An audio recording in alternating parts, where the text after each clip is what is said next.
नमस्कार, आप देख रहे हैं कार्यक्रम लीगल हेल्पलाइन और मैं हूं आपके साथ प्रियंका। लीगल हेल्पलाइन में हमारे कानूनी विशेषज्ञ रोजमर्रा की जिंदगी की समस्याओं से जुड़े हुए कानूनी मसलों पर आपकी शंकाओं का समाधान करेंगे। आप फोन करके कानूनी राय भी ले सकते हैं। आज लीगल हेल्पलाइन में हम कार्यस्थल में कामकाजी महिलाओं के साथ यौन उत्पीड़न के बारे में बात करेंगे और इसी मसले को लेकर कानूनी सलाह भी हमारे जो खास मेहमान हमारे साथ जुड़ेंगे वो आपको इस बाबत कानूनी सलाह भी देंगे। कार्यस्थल पर यौन उत्पीड़न कामकाजी महिलाओं के लिए एक आम समस्या है। देश में हर दिन किसी न किसी दफ्तर में कोई न कोई महिला इस समस्या से रूबरू होती है। तमाम कानूनों और सख्त नियमों के बावजूद साल दर साल ये बढ़ते जा रहे हैं।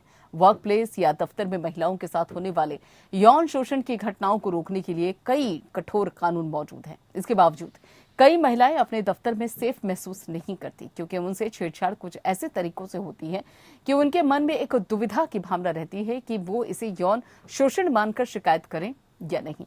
आपको बता दें कि किन परिस्थितियों में महिलाओं के साथ किया गया व्यवहार भी यौन उत्पीड़न की श्रेणी में आता है। यह हाल है यौन स्वीकृति के बदले नियोजन में लाभ पहुंचाना। ये लाभ स्पष्ट अथवा अस्पष्ट तरीके से दिए जा सकते हैं। यौन अस्वीकृति के मामले में नौकरी से हटा देने की धमकी, महिला को अपमानित करना या उसके साथ दुर्व्यवहार करना, कार्यस्थल पर डराने वाले या घृणास्पद भयभीत करने वाले या प्रतिकूल वातावरण बनाना, महिला के साथ इस हद तक अपमानजनक व्यवहार करना जिससे महिला के स्वास्थ्य अथवा सुरक्षा पर प्रतिकूल प्रभाव पड़े। वर्कप्लेस या दफ्तर में महिलाओं के साथ होने वाली यौन शोषण की घटनाओं को रोकने के लिए कई कठोर कानून मौजूद हैं। इसके बावजूद कई महिलाएं अपने दफ्तर में सेफ महसूस नहीं करती क्योंकि उनसे छेड़छाड़ कुछ ऐसे तरीकों से होती है कि उनके मन में एक दुविधा की भावना रहती है और वो इसे यौन शोषण मानकर शिकायत करे या ना करे। कार्यस्थल पर महिलाओं के साथ यौन उत्पीड़न रोकथाम निर्देश और साथी निवारण अधिनियम 2013 पॉश कानून के तहत 10 या अधिक कर्मचारियों वाले हर एक कार्यालय में प्रत्येक नियोक्ता के लिए आंतरिक समिति का गठन करना आवश्यक है। 10 से कम कर्मचारी वाले प्रतिष्ठानों, अनौपचारिक क्षेत्र में कार्यरत महिलाओं के लिए और राज्य सरकार के जिला अधिकारी या कलेक्टर को प्रत्येक जिला में स्थानीय समिति का गठन करना है। ये समितियां शिकायतों का निपटारा करती हैं और लिखित माफी से लेकर नौकरी से निकाले जाने तक की सिफारिश की जाती है और जो पुलिस के पास आपराधिक शिकायत दर्ज करने के मुकाबले एक विकल्प प्रदान करता है। तो ये थी बुनियादी जानकारी। हमारे आज के कानूनी विशेषज्ञ अधिवक्ता विद्योत्तमा झा आपको कार्यस्थल में कामकाजी महिलाओं से जुड़े हुए तमाम कानूनी पहलुओं के बारे में जानकारी देंगे। बहुत बहुत स्वागत है विद्योत्तमा जी आपका इस कार्यक्रम में। लेकिन इससे पहले कि विद्योत्तमा जी से सवालों की शुरुआत की जाए उससे पहले हम आपको बता देते हैं कि अगर इस मसले को लेकर आपके जहन में कोई सवाल है तो आप फोन करके जानकारी ले सकते हैं। हमारा फोन नंबर आपकी टेलीविजन स्क्रीन पर फ्लैश ये देखिए हो भी गया 7065013841 और दूसरा नंबर है 8377009636। दोनों में से किसी भी एक नंबर को डायल कीजिए और कार्यस्थल में कामकाजी महिलाओं के साथ जो यौन उत्पीड़न की समस्या होती है उस बाबत अगर आप किसी भी तरीके की कानूनी सलाह लेना चाहते हैं तो बाकायदा इन दोनों में से किसी एक नंबर को डायल कीजिए 7065013841 8377009636। दोनों में से किसी भी एक नंबर को डायल कीजिए और कानूनी सलाह इस मसले को लेकर आप ले सकते हैं कि कार्यस्थल में जो कामकाजी महिलाओं के साथ यौन उत्पीड़न होता है उस बाबत जो पीड़ित महिला है वो क्या कदम उठा सकती है।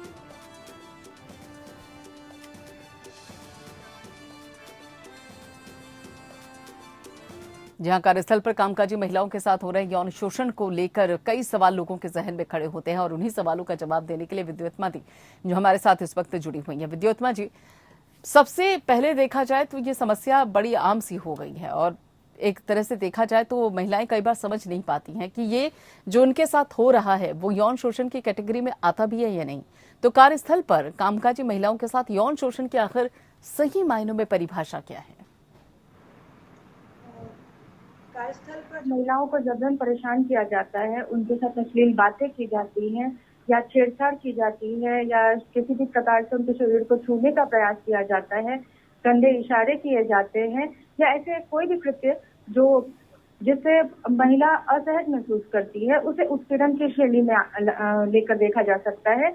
इसके अंतर्गत तो मौखिक और शारीरिक दोनों किस्म के व्यवहार आते हैं और इसके अलावा इसमें इसका ये एक वाइड कॉन्सेप्ट है। इसे हम बहुत लिमिटेड वे में नहीं समझ सकते क्योंकि इस प्रक्रिया को, इस गतिविधि को करने में जो लोग महिलाओं को परेशान करते हैं वो काफी तरह के तरीके अपनाते हैं और उनमें से कुछ ऐसे हैं जैसे फोन के through, phone call, blogs, web pages के थ्रू। ये आजकल होने लगा है। पहले अश्लील चुटकुले सुनाए जाते थे, ऐसे गाने गाए जाते थे या शारीरिक गतिविधियों पर टिप्पणी की जाती थी, या उन पर दबाव डाला जाता था संबंध बनाने के लिए।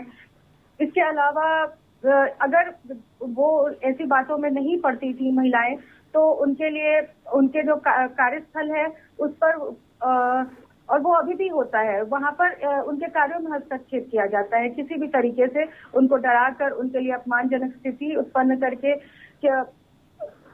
और इन ऐसी जितनी भी क्रियाएं हैं जिससे असहजता हो, जिससे परेशानी हो, मानसिक हो, शारीरिक हो, उसको हम इस श्रेणी में डाल सकते हैं। बिल्कुल। अभी आपने कहा विद्योत्मा जी कि पहले क्या होता था कि अश्लील चुटकुले सुनाया जाया करते थे, या फिर कुछ इस तरीके के इशारे होते थे, या फिर महिलाओं की जो गतिविधियां होती थी उसको लेकर टिप्पणी की जाती थी। लेकिन अगर देखा जाए तो कुछ ऑफिसेस वहां पर भी हैं जहां पर इस तरह के नहीं भी देखने को मिलता है, लेकिन फिर भी वहां से कई बार ये शिकायतें आती हैं कि महिलाएं कंफर्टेबल नहीं है काम करने में, वहां पर माहौल इस तरीके का नहीं है कि वो काम कर सके। तो ऐसे में क्या कुछ ऐसे व्यवहार भी हैं जिनको यौन शोषण कहा जा सकता है, इनसे हटके भी?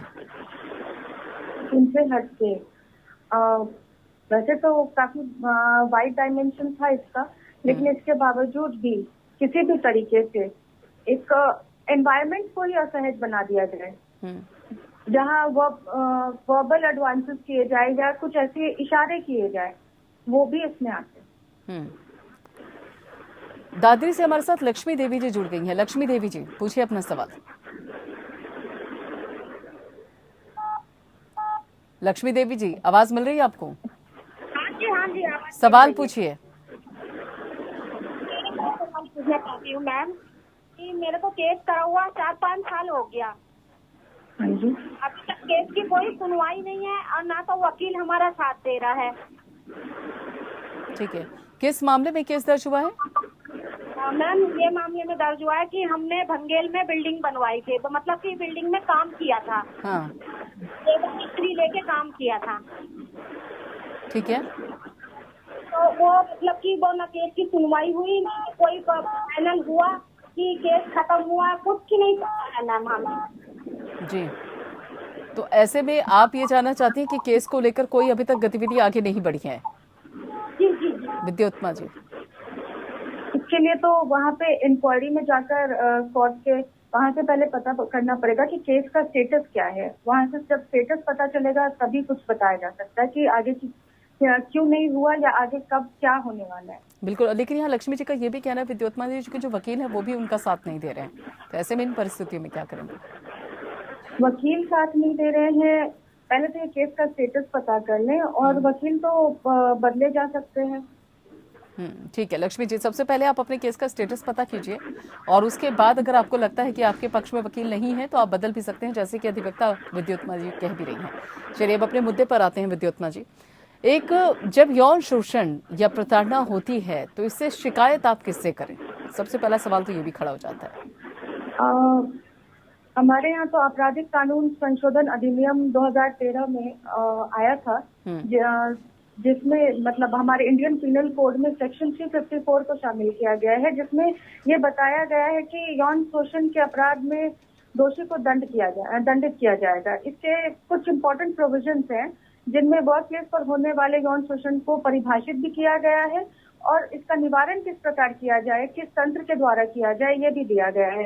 ये कानून गलत शिकायतों के लिए भी है।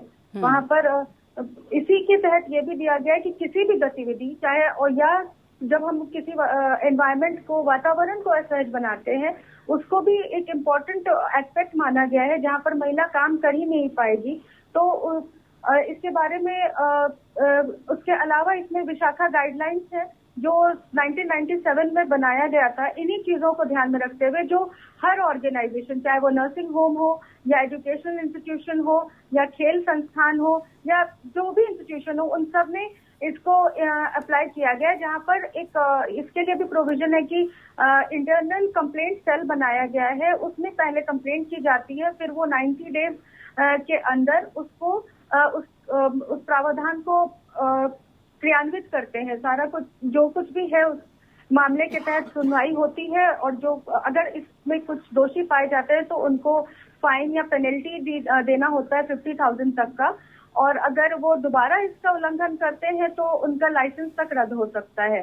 और इसमें एम्प्लॉयर भी आते हैं, सिर्फ कोई व्यक्ति विशेष नहीं आता। और शिकायत लिखित रूप में दी जानी चाहिए। अगर शिकायत लिखित रूप में देने में या किसी भी तरीके से देने में, किसी वजह से देने में, क्योंकि कोई अशिक्षित भी हो सकता है, तो ऐसी कोई परिस्थिति है तो उसमें भी जिम्मेदारी बनती है कि पूरे मदद किया जाए उनका, और जो पीड़ित है और शिकायत ली जाए उनकी। बिल्कुल। अभी आपने कहा कि ये कभी कभार प्रक्रिया जो होती है, अगर देखा जाए तो जो कोई अशिक्षित है तो उसके लिए भी एक सुविधाजनक रास्ता होना चाहिए।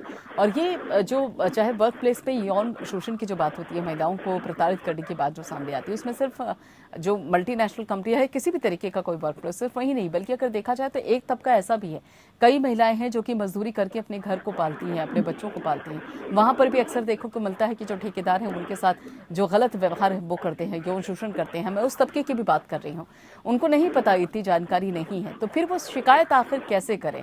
क्या प्रक्रिया होती है इसके खिलाफ?